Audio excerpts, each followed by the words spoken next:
இந்த வீடியோ வந்து நேற்று மாமனார் தவசத்தோட கண்டினியூஸ் வீடியோ தான். நேற்று லஞ்சு ஸ்பெஷல் வந்து பருப்பு பாயாசம் சக்கரை பொங்கல். ஃபஸ்ட் டைம் நான் இத்தனை பேருக்கு நானாக இத்தனை ஐட்டம் பண்ணேங்கிறது ஒரு பெரிய ஆச்சரியம் தான். ஃபஸ்ட் டைம் இத்தனை பேருக்கு நானே என் கையாலேயே பண்ணது. சக்கரை பொங்கலும் பருப்பு பாயாசமும் ஃபஸ்ட்டு வச்சுட்டேன். அதுக்கப்புறம் வந்து ரசம், அதுக்கப்புறம் கத்திரிக்காய் முருங்காய் மாங்காய் போட்டு சாம்பார், அப்புறம் உருளைக்கிழங்கு தொக்கு, இதெல்லாம் நான் பண்ணேன்.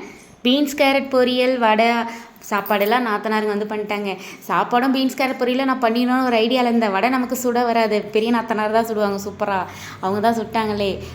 சரி கொஞ்சம் உட முடியாதனால அப்படியே ஸ்டாப் ஆகிடுச்சு. மற்றதெல்லாம் அவங்க வந்து பார்த்துட்டாங்க. சமையல் வேலை முடிச்சதுக்கப்புறம் படையல் போட்டு சாமி கும்பிட்டு முடிச்சிட்டோம். இது 6வது வருஷம் நல்லபடியாக சாமி கும்பிட்டு முடித்ததுக்கப்புறம் மத்தியானம் எல்லாருக்குமே சாப்பாடு போட்டோமா, எல்லோரும் உட்காந்து சாப்பிட்டுட்டு இருந்தாங்க. சாப்பிட்டு முடிச்சுட்டு அதுக்கப்புறமா வந்து மாமனாருக்கு துணி வச்சு படித்தோம் இல்லையா, அந்த துணி வந்து ஹஸ்பண்ட் போட்டு பார்க்க சொன்னாங்க. எல்லோரும் அப்படியே வைக்கக்கூடாது, எடுத்து போடுப்பா அப்படின்னாங்க. சரின்னு சொல்லிட்டு ஹஸ்பண்ட் போட்டு காமிச்சாங்க. செம்ம சூப்பராக இருந்தது ட்ரெஸ்ஸு. இந்த ட்ரெஸ் தான். அப்புறம் ஹஸ்பண்டோட அத்தை வந்து கிளம்புறேன்னு சொன்னாங்களா, சரி நான் அவங்களுக்கு தாம்பூலம் வச்சு கொடுத்து வழி அமிச்சிட்டு அப்புறம் படுக்கலாம்னு சொல்லிட்டு எல்லாரும் படுத்தாங்க. யாரும் தூங்கவே இல்லை, உட்காந்து பேசிட்டு இருந்தோம்.